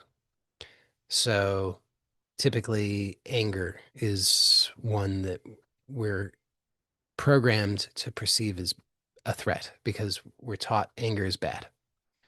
So people will suppress anger. People will suppress anger so much so that oftentimes they don't even know that they have this anger consciously. Take it will take some amount of investigation to even discover that there is any anger there. Um, because a lot of time, a lot of the time, the profile for the people who have chronic pain is that they're they, s- they're not angry. There are people who say, "Oh, I'm not angry at all. I never get angry." It's a big red flag. If you never get angry, uh, you probably have chronic pain. It's not funny. Sorry. Um, but so suppressed emotion, uh, because the emotion is perceived as a threat. So if being angry, having anger is perceived as a threat, then your nervous system is going to try and suppress the anger because it doesn't want that. But then but then you've got this, you still got it. So now you've got suppressed anger that you're not even consciously aware of, that, and your nervous system still feels like it's a threat. Uh, it's going to produce pain of some kind, emotional pain, psychic pain, mental pain, physical pain, brain fog, insomnia, something. It's going to do something. Uh, so, uh, turning off the danger signals is helpful. So, if I mean that definitely turning off the danger signals is going to help with that, because if your nervous system is feeling safe, it's not going to produce pain.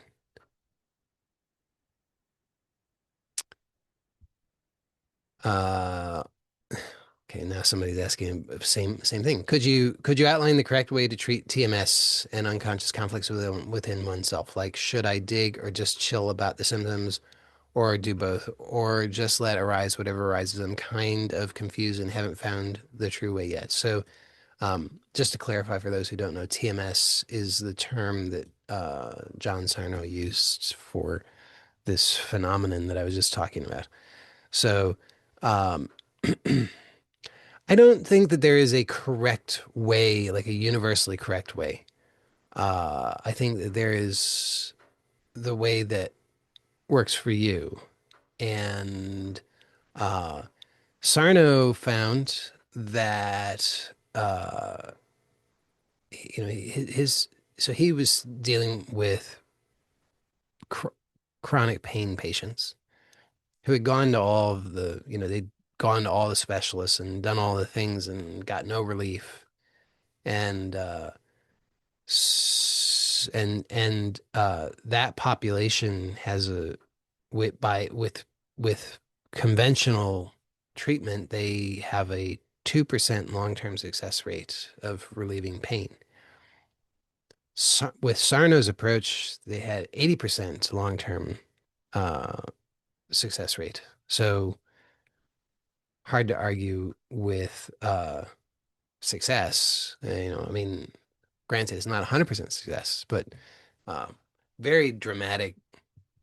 That's 40-fold uh, increase in success using his approach versus standard approach. Um, so quite significant. And his approach was just to give the information. That was it. So information uh, well, I mean, just to give the information, and then his suggestion was, live your life.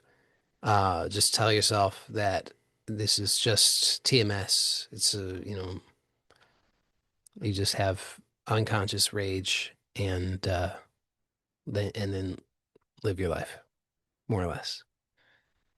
Now, if you do that, if you've attempted that approach, I should say personally, I don't. I'm not. I don't think that actually. I think that what in that case, what is likely to happen is that the symptoms will morph. So it's sort of like whack-a-mole. I could be wrong, but I think that that's most likely what would happen in that case. So, but I don't have, uh, I don't, I mean, Sarno worked with thousands of patients and with, long-term follow-up showed 80% long-term success. So, like I said, hard to argue with that. Um, so take what I say with a grain of salt, but my personal preference is to resolve the underlying uh, conflict. And I prefer to do that in with whatever method gives that resolution. Uh, I happen to, I like parts integration, core transformation, wholeness work. Um, Polarity methods can be helpful sometimes. Um,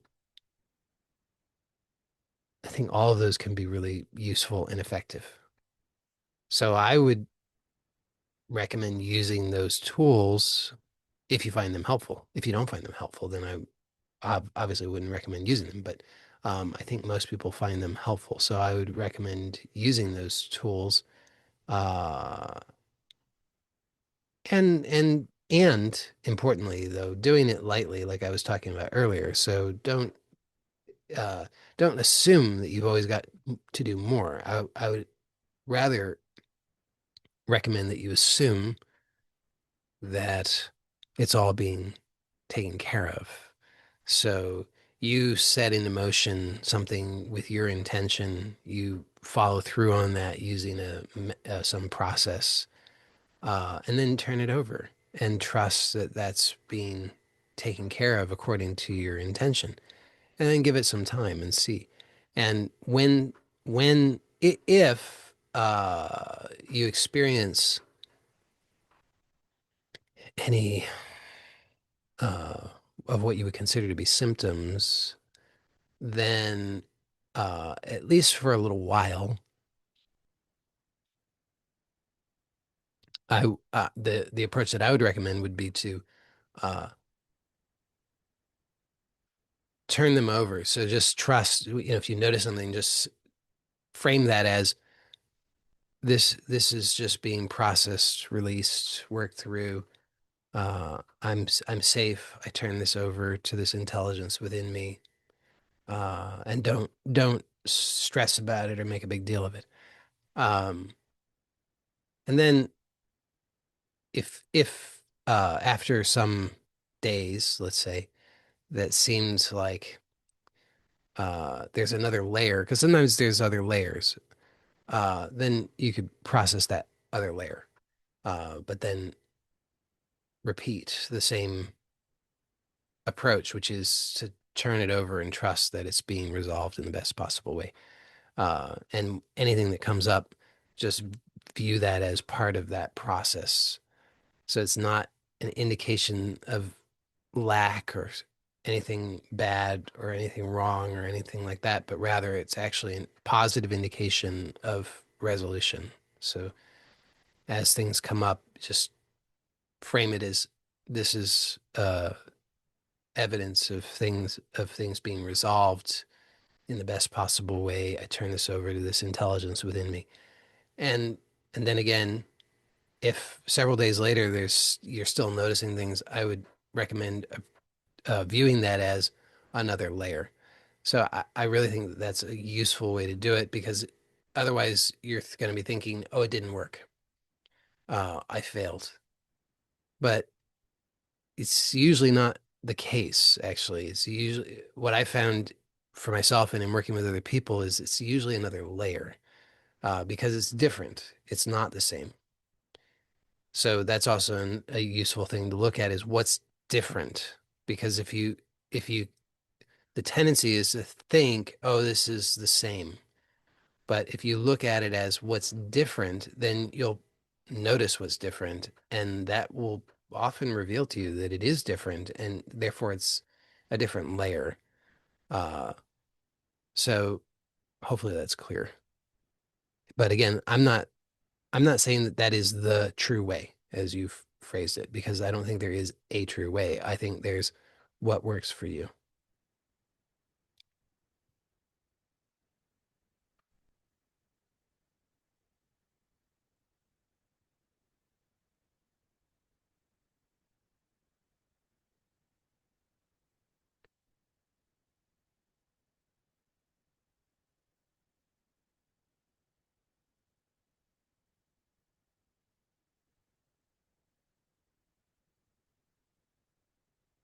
So this person says, so when you have personal conflicts, be aware of yourself because slowing down is like this will pause the conflict and you'd be able to find a better solution slash better approach, which appeases both sides. This is the way I think of it, just trying to confirm it's a correct way of thinking about it. Yeah, it sounds great. Uh, it's slowing it down is slowing down is a way to become aware of yourself. So slowing down is great.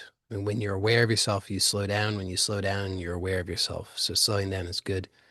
Uh, and then yeah, if you know uh, when you're caught up in the sense of urgency, then you can know that you could ask yourself, have I been here before? And you're like, yeah, I've been here many times, and you know what the outcome of that is. So, and that's not good. That's not what you want. So slowing it down and allowing yourself, just as you said, to be open to better options, which is harmonious for for you internally, which helps you to feel that ev all parts of you are receiving what it is that they are wanting and needing in this situation. That's going to be what will really give the resolution that you want. So it seems like a very useful understanding. Somebody says, how can one deal with past trauma that triggers automatic reactions when I experience situations similar as the trauma happened? Because when I experience similar situations in my life, it triggers automatic reactions that I can't control that is related to the past trauma. Well, it's a great question. So uh, my recommendation would be uh, to to uh, work with this intentionally in your imagination, uh, rather than waiting for the external situations and triggers.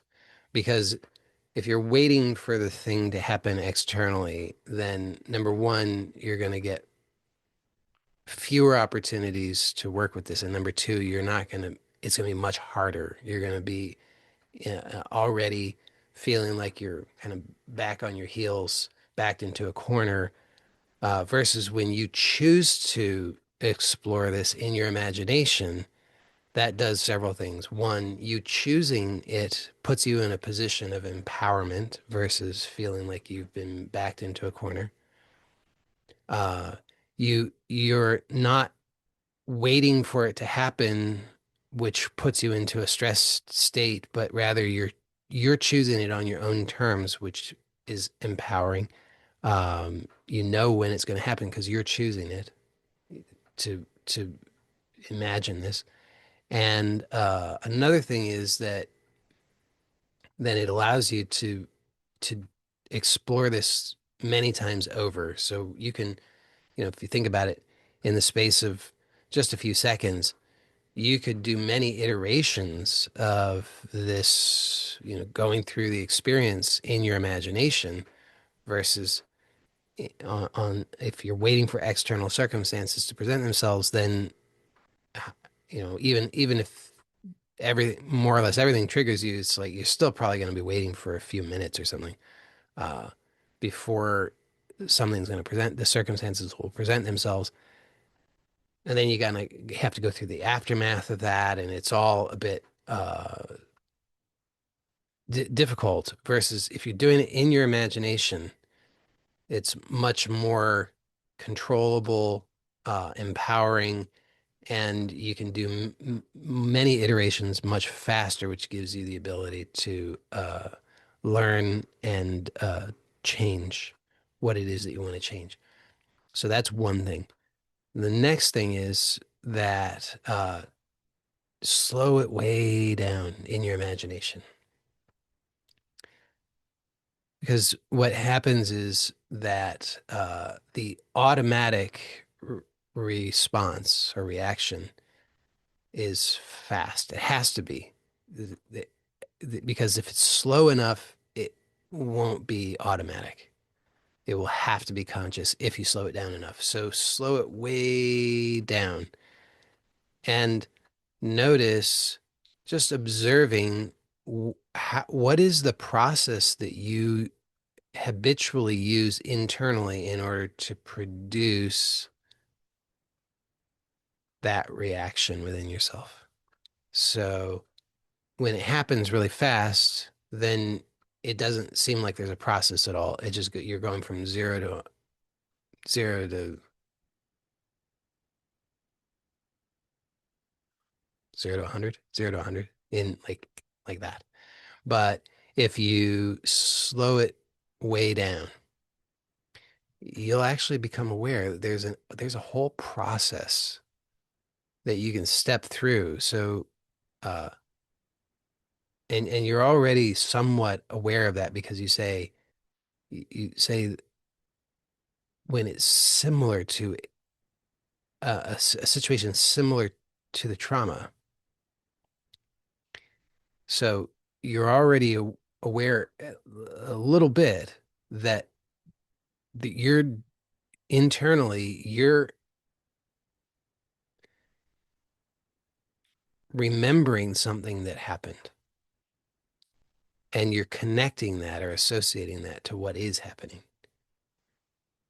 So if you slow that down even more, you can notice, what are those thoughts?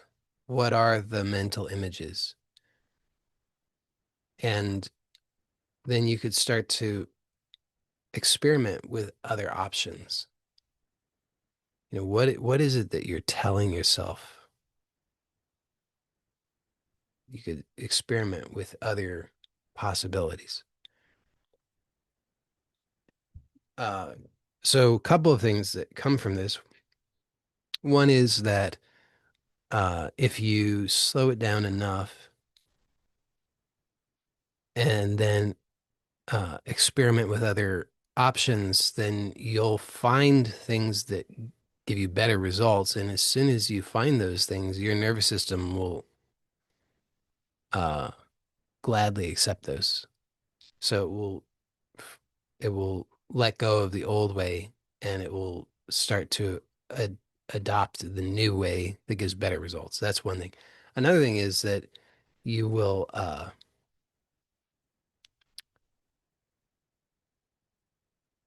when you slow it down, it removes the urgency and the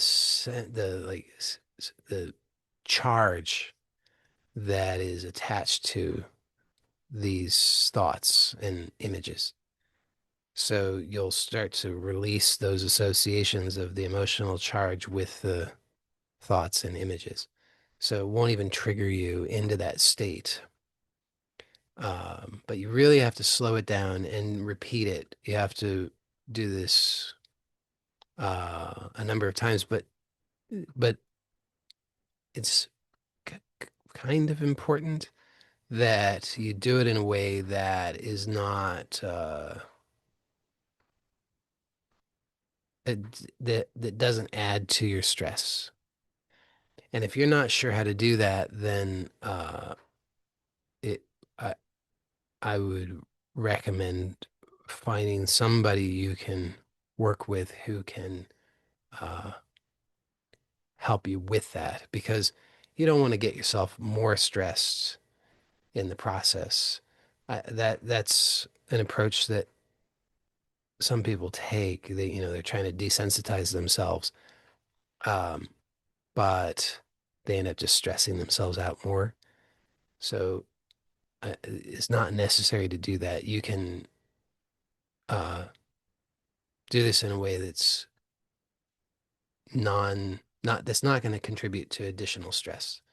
And things that I've shared with you today will be helpful in that regard. I mean, like slowing down, being aware of yourself, just taking inventory of just noticing, receiving what's around you, being aware of your breath, being aware of your body, being aware of the contact with the surface that's supporting you. All of these things will help you to slow that down and to release the unnecessary reactivity and tension so that you don't in, add to the stress.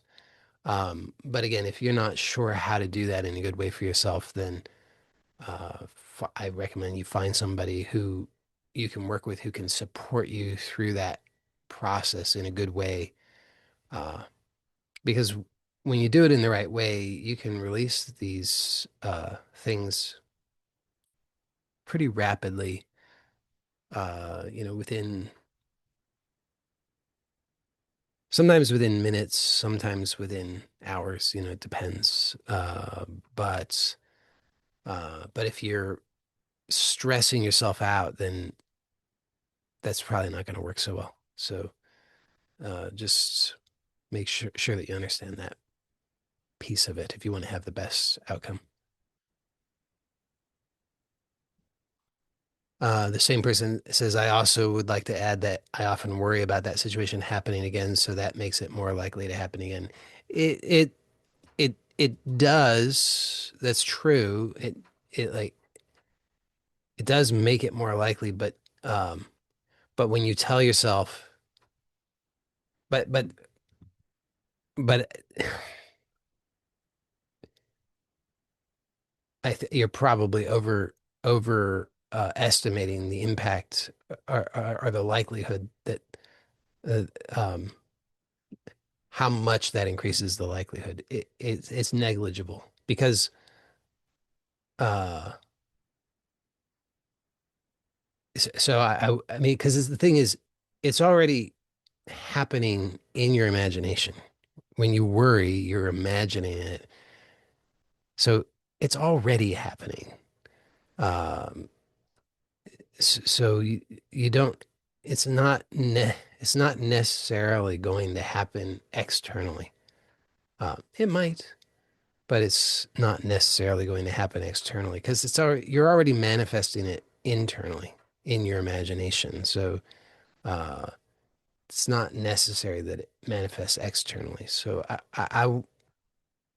but thinking in that way just likely contributes to the stress that you're feeling because usually in that situation, a person would then feel stressed that they're thinking about what they don't want and then worrying that that's making it more likely that it will happen. And then that just is part of the vicious cycle. So, uh,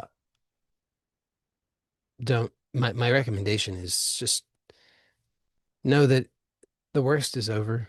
It's already, you've already it's already happened. It's already happened so many times in your imagination. You've already hurt yourself so many times. Don't worry, it's not going to get any worse.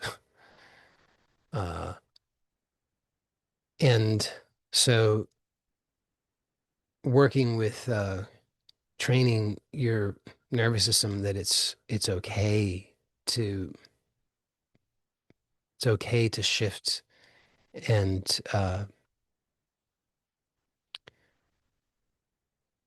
be in this relaxed, receptive state. It's okay to let go. It's okay to experience ease and gentleness and openness is going to be much more useful to you than worrying about uh, how your focus on what you don't want is making it more likely to happen.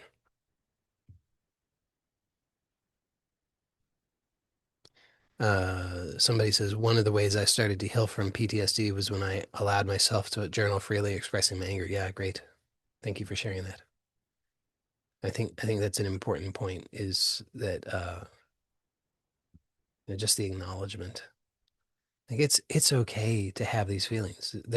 It's all the intelligence in you.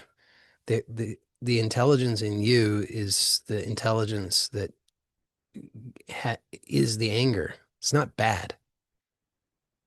So acknowledging that it's okay to have anger, it can be really very useful step. And like just you don't have to indulge it. It's not you don't have to get, like tell yourself how justified you are in it, but it's just like it's okay. And that all parts of you are are welcome, good, necessary, intelligent, valuable, and appreciated, to really cultivate that. You don't, like that was the best that you knew how to do at that time in your life. You could just appreciate and honor that.